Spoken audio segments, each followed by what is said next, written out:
हरे कृष्ण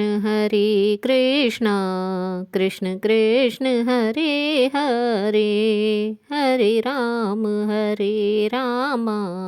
राम राम हरे हरे। जय श्री कृष्ण। प्यारे भक्तों, आप सभी का मेरे YouTube चैनल जीवन के रंग में बहुत बहुत स्वागत है। और जैसे कि माघ का महीना चल रहा है तथा हम सभी माघ मास के महात्म्य को सुन रहे हैं, क्योंकि माघ के महीने में जो भी व्यक्ति सुबह ब्रह्म मुहूर्त में उठकर स्नान, ज्ञान, तप इत्यादि करता है, उसकी सभी मनोकामनाएं पूर्ण होती हैं। उसी प्रकार जिस प्रकार माघ महीने में ब्रह्म मुहूर्त में स्नान करना शुभ एवं कल्याणकारी होता है, उसी प्रकार माघ मास के महात्म्य को पढ़ने वाले व्यक्ति को भी सभी मनोरथें पूर्ण होती हैं। तो आइए इस कड़ी में आज हम श्रवण करेंगे माघ मास के महात्म्य अध्याय 27 एवं अध्याय 28 की कथा का। तो आरंभ करते हैं अध्याय 27 की कथा। यह कथा श्री राम के पूर्वज त्रिशंकु के विषय में है। कहते हैं कि पूर्व काल में एक समय सूर्यवंश में राजा पृथु हुए। राजा पृथु को एक सुंदर पुत्र उत्पन्न हुआ। अपने पुत्र की सुंदरता से मोहित होकर राजा पृथु ने उसका नाम सत्यव्रत रखा। सत्यव्रत बचपन से ही सत्य पर चलने वाला, धार्मिक, परोपकारी एवं गुरुओं की आज्ञा मानने वाले थे। सत्यव्रत सूर्य के समान प्रतिदिन वृद्धि को प्राप्त हो रहे थे। इस प्रकार सत्यव्रत ने नियत समय पर युवावस्था होकर अत्यंत सौंदर्य को प्राप्त किया। जब राजा पृथु ने अपने पुत्र को सभी गुणों से युक्त, सौंदर्य से युक्त एवं बलशाली देखा, तब उन्होंने राजपाट का त्याग कर दिया तथा अपने पुत्र सत्यव्रत को राजपाट छोड़कर उसे अनेक प्रकार से नीति के उपदेश दिए। वह स्वयं वन में तपस्या करने चले गए। राजा सत्यव्रत, जो कि बचपन से ही धार्मिक, पिता के श्रद्धालु, पूर्ण पराक्रमी थे, उन्होंने पूर्ण श्रद्धा एवं नीति नियमों के साथ राज्य का पालन किया। उनके राज्य में प्रजा पूर्णतः सुखी थी।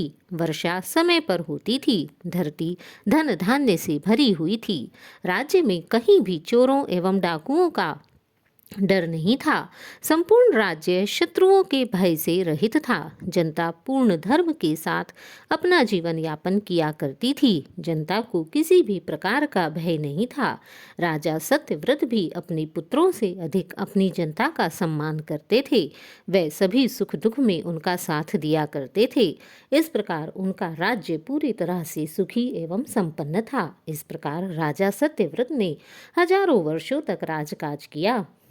जब राजा सत्यव्रत वृद्धावस्था को प्राप्त हुए, तब उन्होंने अपने पिता के समान वन में जाकर तपस्या करने का निर्णय लिया और अपने योग्य पुत्र हरिश्चंद्र को अयोध्या का राजा घोषित कर दिया तथा स्वयं राजपाट त्याग कर वन में तपस्या करने चले गए। इसी समय राजा सत्यव्रत, जो कि एक धार्मिक पुरुष थे, उनकी आत्मा स्वर्ग के योग्य थी। किंतु उस समय राजा सत्यव्रत के मन में सशरीर स्वर्ग में जाने की इच्छा उत्पन्न हुई। अपनी इस इच्छा की पूर्ति के लिए राजा सत्यव्रत अपने गुरु ऋषि वशिष्ठ के पास गए और हाथ जोड़कर विनम्र रूप से उनसे प्रार्थना करने लगे कि हे गुरुदेव, मेरी इच्छा सशरीर स्वर्ग जाने की है। मैंने अपने जीवन में कोई भी पाप कर्म नहीं किया है। मैंने प्रजा का पालन पूर्ण नीति, नियम एवं श्रद्धा से किया है। मुझे याद नहीं कि मैंने किसी भी प्रकार से आपकी आज्ञा का उल्लंघन किया हो। अतः यदि मैंने पूर्ण श्रद्धा एवं सत्य भावना के साथ अपना जीवन व्यतीत किया हो, तो कृपा कर मेरी यह इच्छा पूर्ण कीजिए तथा मुझे सशरीर स्वर्ग में जाने के लिए यज्ञ का आयोजन कीजिए।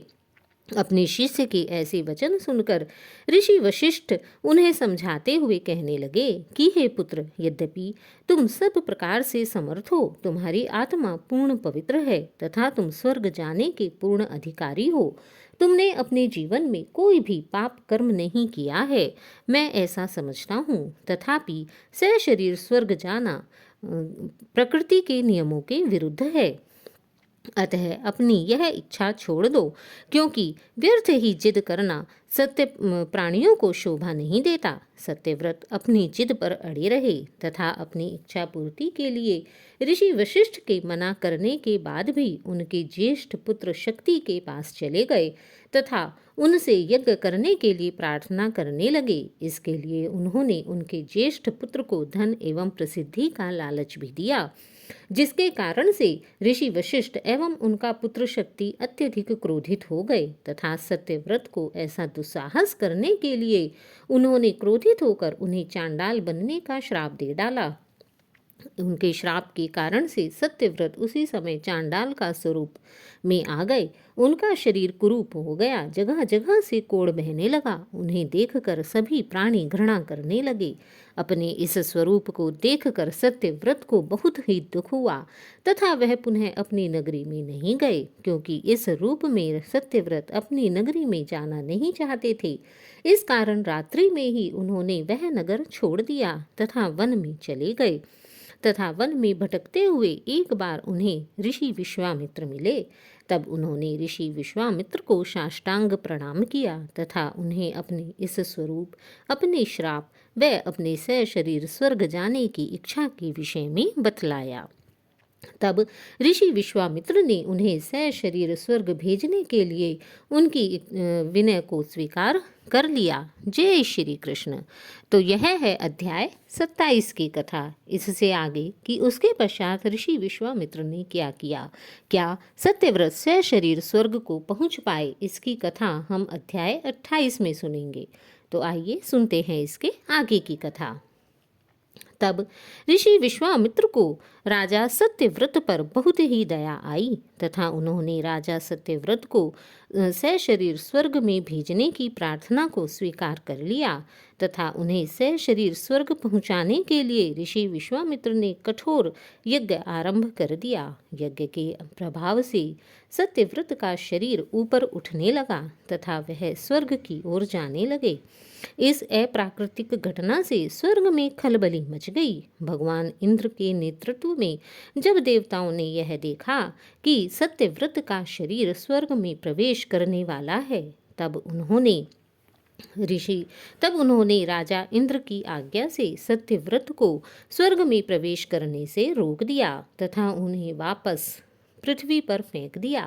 जब सत्यव्रत को वापस पृथ्वी पर फेंका गया, तब सत्यव्रत ने ऋषि विश्वामित्र से प्रार्थना की। ऋषि विश्वामित्र ने यह देखकर सत्यव्रत को बीच में ही रोक दिया तथा उनके शरीर को पृथ्वी पर गिरने से बचा लिया।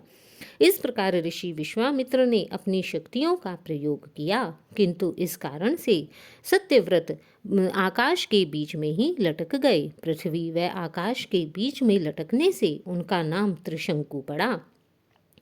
अब लटके हुए त्रिशंकु ने विश्वामित्र से सहायता की तथा उनसे प्रार्थना करने लगे, हे ऋषिवर, मैंने आपके अनुरोध से ही स्वर्ग के मार्ग की ओर प्रस्थान किया है। कृपा कर मेरी सहायता कीजिए। आपने मुझे स्वर्ग में पहुंचाने का वचन दिया था। अपने वचन से कोई भी महापुरुष पीछे नहीं हटता है। अतः आप भी इस बात का ध्यान रखते हुए मुझे स्वर्ग में पहुंचाइए। तब विश्वामित्र ने अपने शिष्य की यह बातें सुनकर अपनी शक्तियों का प्रयोग करना आरंभ कर दिया और उन्होंने मार्ग में बीच में ही एक नवीन स्वर्ग का निर्माण किया तथा त्रिशंकु को श्राप से मुक्त करते हुए इस नए स्वर्ग में भेज दिया। तब त्रिशंकु, जो अब वापस सत्यव्रत बन गए थे, वह इस नवीन स्वर्ग में चले गए, किंतु उनको इस नए स्वर्ग का इंद्र बनाने के लिए ऋषि विश्वामित्र ने पुनः कठोर तपस्या प्रारंभ कर दी। उनकी इस तपस्या से सभी देवता चिंतित हो उठे तथा देवराज इंद्र का सिंहासन डोलने लगा। तब देवराज इंद्र चिंतित होते हुए सभी देवताओं को लेकर ऋषि विश्वामित्र के पास आए और उन्हें समझाने लगे कि हे ऋषिवर, आप महान हैं, आपकी शक्तियां अनंत हैं, आपसे बड़ा तपस्वी इस पृथ्वी पर कोई दूसरा नहीं है। आप यदि चाहें तो अपनी तपस्याओं से कुछ भी कर सकते हैं। आपके लिए कुछ भी असंभव नहीं है, किंतु कृपा कर सशरीर स्वर्ग में प्रवेश की इस अप्राकृतिक घटना को रोक दीजिए, क्योंकि यदि एक बार कोई भी व्यक्ति सशरीर स्वर्ग में प्रवेश करने लगा तो उसके पश्चात इस पृथ्वी पर उत्पन्न हुए न जाने कितने ही व्यक्ति सशरीर स्वर्ग में प्रवेश करने की इच्छा को पूरा करने लगेंगे तथा इससे स्वर्ग के नियमों की हानि होगी। कृपा कर प्रकृति के विरुद्ध कार्य न कीजिए, क्योंकि कोई भी महान पुरुष अपनी शक्तियों का प्रयोग प्रकृति के विरुद्ध नहीं करता है। इंद्र के द्वारा इस प्रकार प्रार्थना करने से विश्वामित्र देवताओं के तर्क से सहमत हो गए, किंतु अब उनके सामने अपने वचन को पूरा करने की दुविधा थी। तब विश्वामित्र कहने लगे, हे इंद्र, मैं तुम्हारे वचनों से सहमत हूँ। यद्यपि तुम सत्य ही कह रहे हो, मैं सत्यव्रत को सशरीर तुम्हारे स्वर्ग में नहीं भेजूंगा, किंतु मैं पहले ही सत्यव्रत को सशरीर स्वर्ग में भेजने का वचन दे चुका हूँ। अतः मैं इसे इस नए बने स्वर्ग का इंद्र अवश्य ही बनाऊंगा। हाँ, मैं इतना अवश्य ही करूंगा कि इसके पश्चात यह सत्यव्रत तुम्हारे स्वर्ग में प्रवेश नहीं करेगा तथा इसके पश्चात कोई भी व्यक्ति सशरीर स्वर्ग में नहीं जाएगा और यह तुम्हारी आज्ञाओं की अवहेलना भी नहीं करेगा तथा अपने ही स्वर्ग में रहेगा। विश्वामित्र के इस प्रकार कहे जाने से वे सभी देवता प्रसन्न हो गए तथा विश्वामित्र ने सत्यव्रत को इंद्र के स्वर्ग में भेजने की अपनी तपस्या को रोक दिया, किंतु उन्हें इस नवीन स्वर्ग का राजा बना दिया। इस प्रकार सत्यव्रत को नए स्वर्ग में रहने के लिए मिला। इसके पश्चात सत्यव्रत ने भी आगे से इंद्र की किसी भी आज्ञा की अवहेलना नहीं की तथा नियम पूर्वक सुखपूर्वक अपने नवीन स्वर्ग में रहने लगा। यह स्वर्ग आज भी इंद्र के स्वर्ग के नीचे स्थित है और इसीलिए आज भी सत्यव्रत को कहीं कहीं त्रिशंकु के नाम से जाना जाता है। जय श्री कृष्ण। तो प्यारे भक्तों, यह है राजा सत्यव्रत की त्रिशंकु बनने की कथा कि किस प्रकार राजा सत्यव्रत त्रिशंकु के रूप में प्रसिद्ध हुए तथा किस प्रकार ऋषि विश्वामित्र ने अपनी तपस्या से राजा सत्यव्रत को त्रिशंकु बना दिया, वह एक नवीन स्वर्ग प्रदान किया।